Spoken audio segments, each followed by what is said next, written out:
We need more children to be murdered with Boeing bombs. We need more children to be murdered with Raytheon bombs. Please, please, please, please, please. Women and children, please. I can't get enough. That's what you sound like when you go, Hamas banker, Podbean CEO. Please, I need to see the end of times. Okay.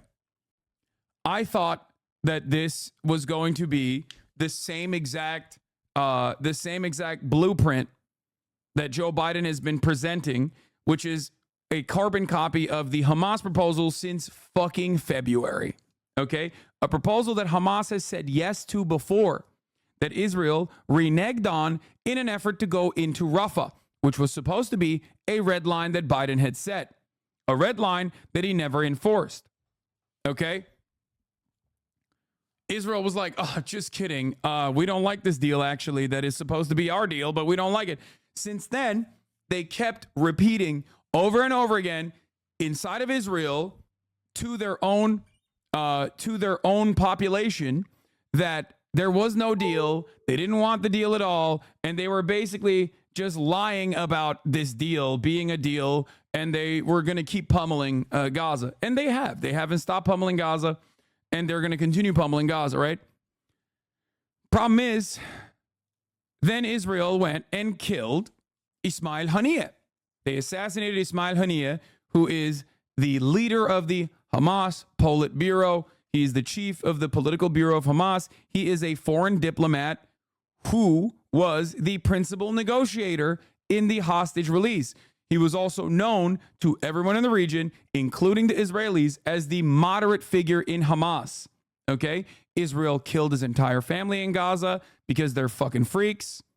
And then on top of that, they killed him in Tehran. They didn't kill him in Doha. They didn't kill him anywhere else that he's been to in the region. They killed him in Turkey. They killed him in Iran, in Tehran, which obviously is incredibly frustrating for Iran, right? Hamas Piker. Hell yeah, bro. Keep it up.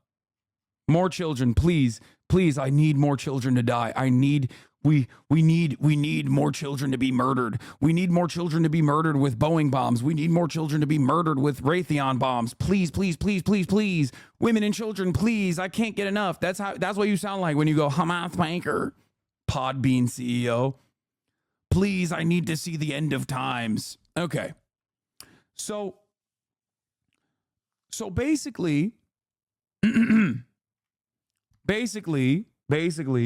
what ended up happening in this situation is they not only lied and held up peace talks and ceasefire negotiations for months, they ended up killing the fucking principal negotiator on the Palestinian side, showing the entire world that, you know, 1, we get to do it, and America 2 will defend us, and 3, okay, we don't give a shit about peace talks.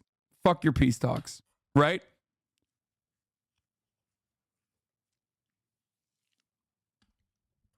Yeah, it's actually fucked up when you think about it. They killed his family when Haniyeh was in Qatar. They didn't even use the excuse that they were targeting him and his family were human shields. They just cold-bloodedly killed his children. Yeah, 100%. They just straight up executed his entire fucking family and literally were like celebrating it as a big dub. They were like, oh yeah, we killed his entire family. We did that on purpose. Didn't even get a fucking... That didn't even get like a news blip here. Okay? Yeah, they killed his children, grandchildren, his sister's family. They did it all. And then they killed him. And they killed him in Iran, okay, which is the leader of the resistance groups in the entire region. Showing the world and showing everybody in the region that they do whatever the fuck they want and America will always defend them. Iran vowed retaliation. Okay? Iran vowed retaliation. So did Lebanon and Hezbollah, Hassan Nasrallah, right? Yemen also obviously is a part of the axis of resistance. Yemen also vowed to retaliate alongside everyone else in the region. And since then, once they drew up the red banners of revenge, both Iran and Hezbollah drew up the red banners of revenge, vengeance, okay? They have been in a holding pattern. Once this joint statement came on August 8th, people went to the Iranian envoys at UN and they asked them, Okay? They asked the Iranian envoys, what will you do now that there is this ceasefire situation? These ceasefire talks are happening. Okay? And the Iranian envoy to the UN said, we don't want to do something that will actually hold up the ceasefire negotiations. They were treating the ceasefire negotiations seriously. They thought maybe America will finally get Israel to fucking stand down.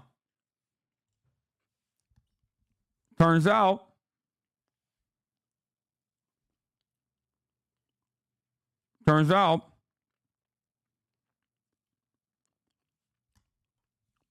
maybe America and Israel had some different opinions on what was going to be negotiated at this ceasefire deal. Now, I thought this was still interesting because it is time to bring immediate relief to both the long-suffering people of Gaza as well as the suffering hostages and their families. They put the Gaza suffering first. That's number one. These little differences in language actually can spell genuine, like major changes in the way that America is analyzing the situation. This stuff is not put forward on accident. Okay? Swapping the hostages with the suffering of people in Gaza, okay? That's a big deal. It's tiny, it's minuscule. I understand. You might say I'm reading too much in the tea leaves. That's actually a major change in communications. Okay? That's a major change in the communications. The time has come to conclude the ceasefire and hostage detainees release deal. There's another one. I'm not reading between the lines. This is done deliberately. Okay? It's not just about reading between the lines. That is the line. And that is a deliberate change in messaging. Okay? This has not happened in the past 10 months. Not once. Joe Biden has never brought forward Palestinian suffering first before talking about the Israeli hostages. Okay? The three of us and our teams have worked tirelessly over many months to forge a framework agreement that is now on the table with only details of implementation left to conclude. This agreement is based on the principles outlined by Biden on May 31st, 2024, and endorsed by UN Security Council Resolution 2735. This is the exact same proposal that Hamas had put forward on the table in February. Okay? That's the one that Biden actually put forward. It's the three-phase negotiation. Israel claimed that they were down with that proposal, but with some caveats. They thought they could get away with the legalese and say that, oh, between phase 1 and phase 2, we can continue bombing, right? Which would completely renege on the principle of the deal. The entire deal is about ceasefire and then a permanent cessation of hostilities. If your goal is to continue pummeling Gaza after you take the hostages out, you're basically saying you don't care. I get everything and I continue doing whatever the fuck I want, right? There is no further time to waste, nor excuses from any party for further delay. It is time to release the hostages, begin the ceasefire, and implement this agreement. As mediators, if necessary, we are prepared to present a final bridging proposal that resolves the remaining implementation issues in a manner that meets the expectations of all parties. We have called on both sides to resume urgent discussion on Thursday, August 15th in Doha or Cairo to close all remaining gaps and commence implementation of the deal without further delay. So this is a joint statement that they released where they basically said it wasn't Hamas that was just like mucking up the talks. They said both sides are responsible for their own end of the bargain. It's still a change of communication once again. Biden, up until this point, has consistently stated that it's actually not Israel. This is Israel's proposal itself, and that it was actually Hamas that was holding up talks. Anthony Blinken has time and time again very publicly lied about how it is actually Hamas that is holding up the peace talks. It was never Hamas that was holding up the peace talks. It was always Israel. So that's also an interesting change in the communications. Here is obviously the Iranian mission to the UN on the expected retaliation. This was the full statement. Our priority is to establish a lasting ceasefire in Gaza. This was a couple days prior. After this statement came out, the joint statement came out, they came out and said, our priority is to establish a lasting ceasefire in Gaza. Any agreement accepted by Hamas will also be recognized by us. The Israeli regime has violated our national security and sovereignty through its recent act of terrorism. We have the legitimate right to self-defense, a matter that's totally unrelated to the Gaza ceasefire. However, we hope that our response will be timed and conducted in a manner not to the detriment of the potential ceasefire. This right here means that they were going to retaliate, but when America sent in their envoys to Israel this past week and started immediately going to Lebanon and immediately going to Iran and saying through back channels, don't fight yet, don't fight yet, we're going to bring forward a ceasefire, we promise, okay? They were like, okay, we won't retaliate yet, okay? The problem now is, as far as I understand, they don't want this deal. They don't want this deal. And the Israeli side communicating to the Western world is claiming that it's Hamas that is actually rejecting the invitation by the U.S. Okay? What's really interesting about this, however, if you look at the Hamas side of the conversation, is that they're not rejecting the deal by the U.S. at all. They're stating in their official answer regarding the renewed negotiations is that they want the Biden plan that is technically the Hamas plan. Anthony Blinken admitted this, by the way. Anthony Blinken, if you recall, admitted that the Biden proposal is identical to the Hamas proposal from February. Okay?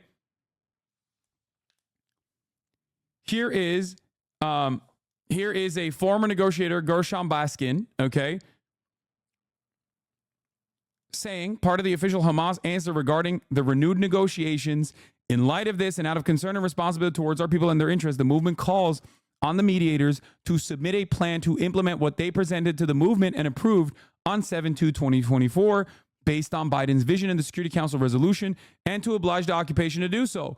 That is identical to the same official trilateral statement that was given by Doha, Cairo, and Washington, D.C. That is simply that. It is reinforcing what they said on August 8th.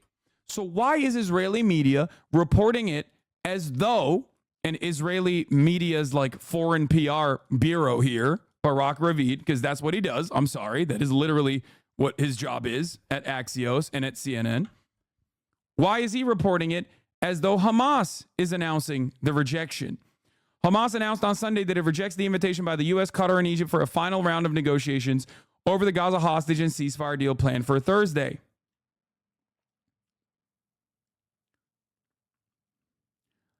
Will this work?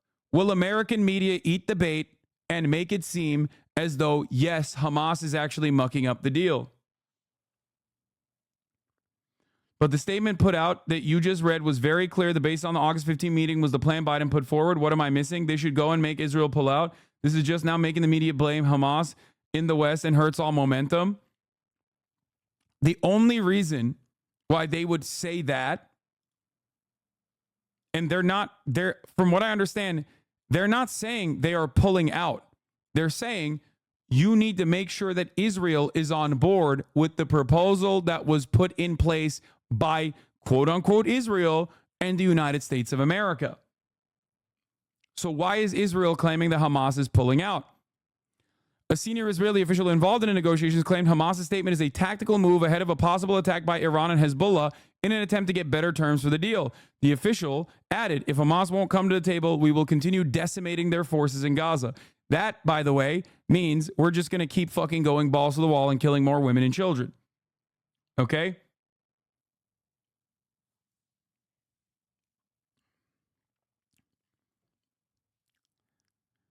Here's another update. The updated assessment of the Israeli intelligence community is that Iran has decided to attack Israel directly in retaliation for the assassination of Hamas political leader Ismail Haniyeh and may do within days, even before the August 15 hostage talks, per two sources.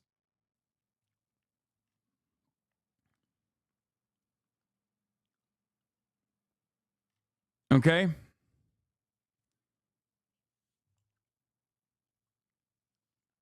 Where is the full Hamas statement? Can anyone find the full Hamas statement? I would like to look at that as well.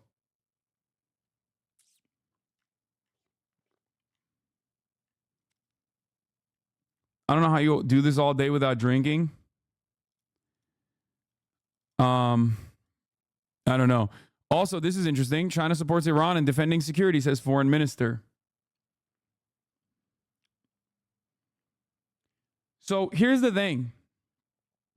One thing to rely on in terms of the Iranian retaliation, simply looking at previous acts, previous bouts, is that they, whether out of fear or whether out of statecraft, do not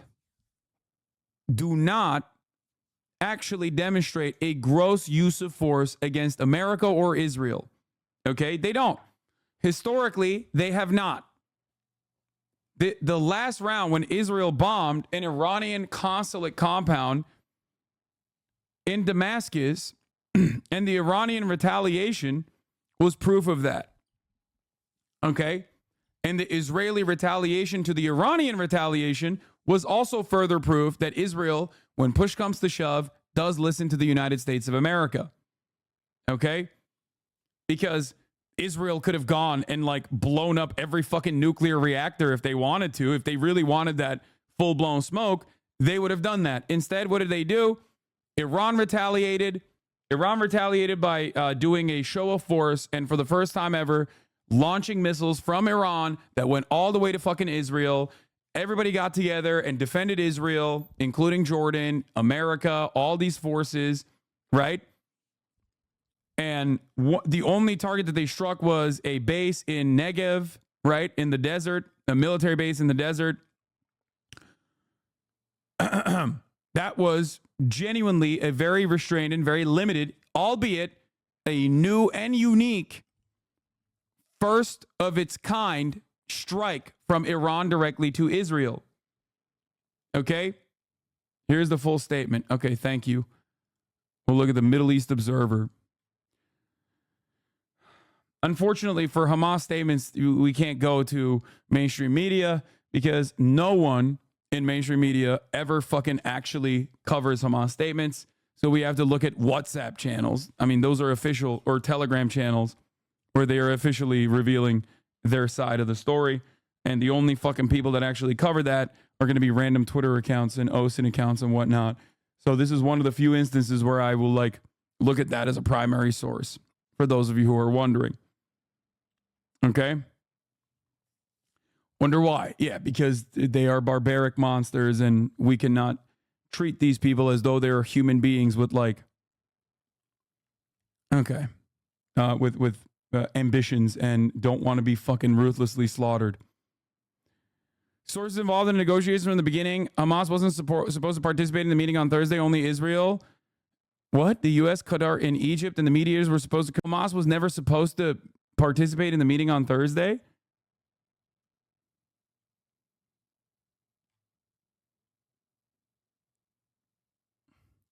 So why is Barack Ravid doing fake fucking news then? This doesn't make sense. I think Khan or Israeli media is more reliable on this shit than Barack Ravid is, 100%. But I don't know. Barack Ravid is a propaganda minister, basically, in his function, in his role. It's not like they have human dignity and deserve even a basic level of empathy when they're being slaughtered. The Biden statement, however, said both parties. So I don't know. Something doesn't add up here. Something doesn't make sense. The American joint statement with Cairo and Doha, the Qatar and Egypt statement, actually showed that both parties were supposed to come to the table on August 15th. I mean, it doesn't make sense because it is, if it's the same deal, there's only one party spoiling that deal. That party is not Hamas, it's Israel, right?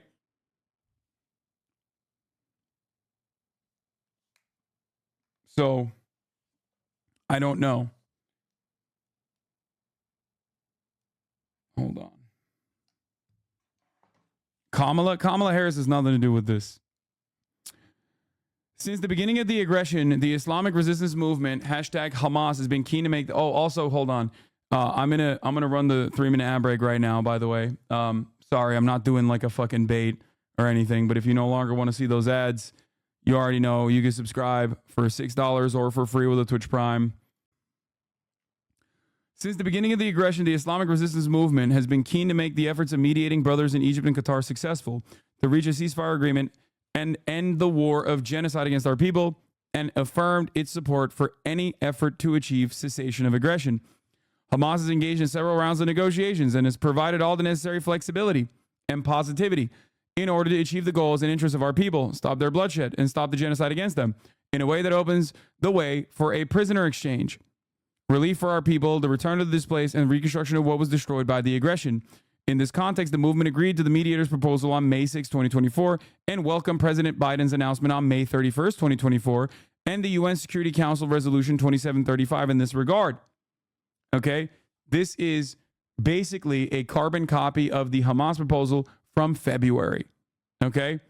Which the enemy met with rejection and continued massacres against our people. This is true. It continued to emphasize its position that it was not serious about a permanent ceasefire, and its aggressive practices against our people were practical evidence of that. Although we and our mediating brothers in Egypt and Qatar are aware of the true intentions and positions of the occupation and its prime minister, the movement responded to the last agreement on Israel, added on its own like legalese, right? That's where Israel tried to play fast and loose with the terms of ceasefire and a permanent cessation of hostilities in between phase 1 and phase 2. And like how that would be implemented. Israel openly destroying their own fucking deal, supposedly their own deal, according to Biden, turned around and moved the goalposts and said, no. We're going to continue waging war after you give us the hostages. Well, that's not how you conduct a hostage negotiation, a prisoner swap in this situation, right? So Israel wanted to come in and add hostage negotiation plus to the same deal while trying to still package it as the same deal, right? They added additional, they kept communicating that they had extra desires, okay?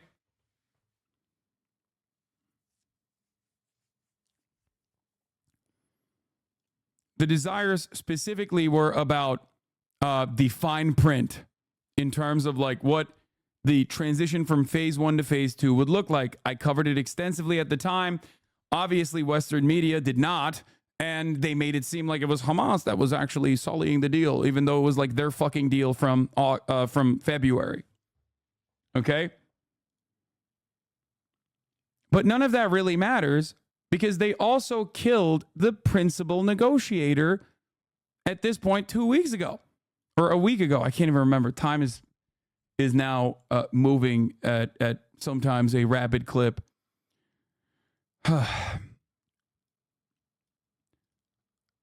Which the enemy confronted with new conditions that were not proposed throughout the negotiation process and went on to escalate its aggression against our people and commit more massacres, leading to the assassination of the movement's leader, the martyr leader Ismail Haniyeh. May God have mercy on him, in confirmation of its intentions to continue the aggression and not reach a ceasefire agreement.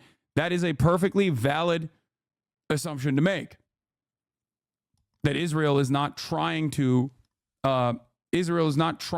abide by the deal that was put in place that Hamas has said yes to at this point. It's the same deal that Hamas has proposed all the way back in February. It's the same deal that Hamas has said yes to twice. Okay? One time with a firm commitment that Israel then reneged in an effort to go and refuse Biden's red line, which was supposed to be the invasion of Rafah, and literally took over the Philadelphia corridor, took over Egyptian soil, killed Egyptian border guards, and has maintained their presence in that area since. This is something that you have to understand. This is like a complete violation of international rules, okay? Israel gets to do that. America doesn't really cover it. Western media doesn't really cover it at all.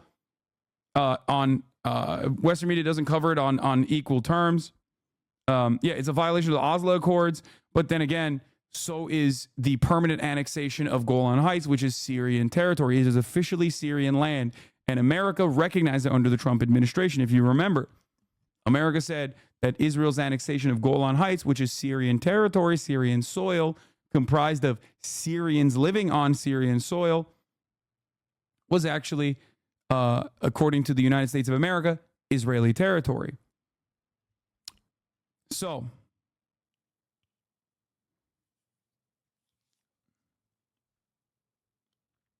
I'm Egyptian. It's not Egypt's soil. It's Palestinian soil that's managed by Palestinians. No, I'm pretty sure they crossed over to the Egyptian side of the border as well. They literally also killed Egyptian soldiers on that in that incursion. They straight up killed an Egyptian border guard.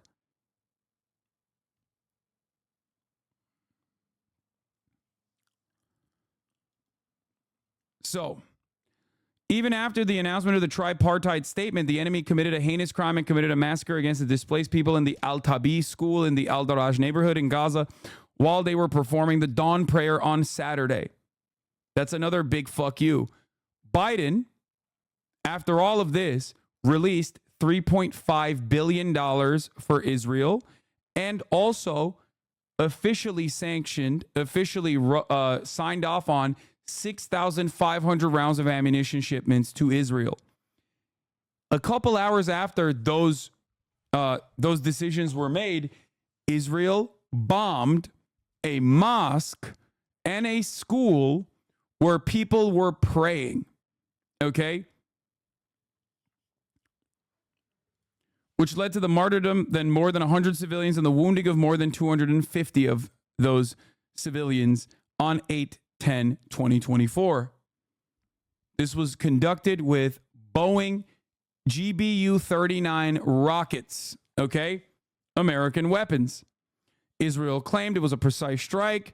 They claimed that only dozens of people were killed and that 19 of them were Hamas and Palestinian Islamic Jihad officials. They lied. They did the exact same thing that they've always done, which is talk about a bunch of random Palestinian civilians with no ties to Hamas whatsoever that they had killed even prior to this bombing campaign, and they posted their photos as though they were in the mosque. Okay? Those guys weren't a part of Hamas. They were not Palestinian Islamic Jihad. They just lied about it. Okay? In light of this, and out of concern and responsibility towards our people and their interests, the movement calls on the media to submit a plan to implement what they presented to the movement and approved on 7/2/2024 based on Biden's vision and the Security Council resolution, and to oblige the occupation to do so instead of going to more rounds of negotiations or new proposals that provide cover for the occupation's aggression and give it more time to perpetuate the war of genocide against our people. So here's the situation. Here's the situation. I don't know if Israel's goal for the August 15 talks was the implementation of new proposals that Israel wants to make it seem like it's still the exact same deal that the UN resolution came up with as well, or solidified.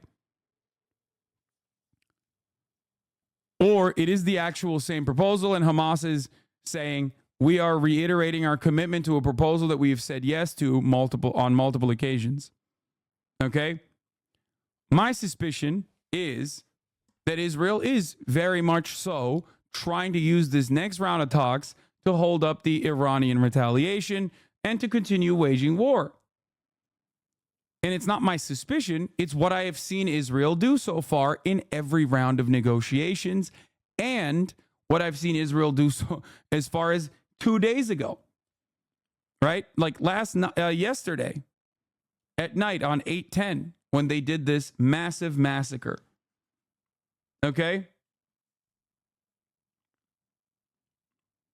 I think my suspicion is Benjamin Netanyahu is in the pocket of Donald Trump and is going to, one, simultaneously continue using this war to maintain his coalition, okay, and will not stop and maybe even escalate tensions in an effort to fuck up the Democratic Party's chances of winning this re-election. if you think that that is a silly reason to like continue doing genocide, I promise you, these guys have a very profound understanding of American news, American media, American attitudes, and American politicians, and who gets to run the show. He thinks he can get a better deal from Trump. Okay? That's why he went to Mar-a-Lago. He flew to Mar-a-Lago personally. These things matter, right? Trump didn't go to Benjamin Netanyahu. Trump is not the president. Benjamin Netanyahu flew to Trump to meet with him personally. Okay? Allowing a right-wing rabid sociopath who has made it clear he does not respect American Democratic Party authority or American authority at all in general to have this massive hold over the United States of America because of our overall inability to say no to Israel or to restrain Israel, even though it is a very simple process, is not only obviously morally repugnant because you would be ending a genocide, but it's also malpractice. Like, it is criminal negligence. Do you understand?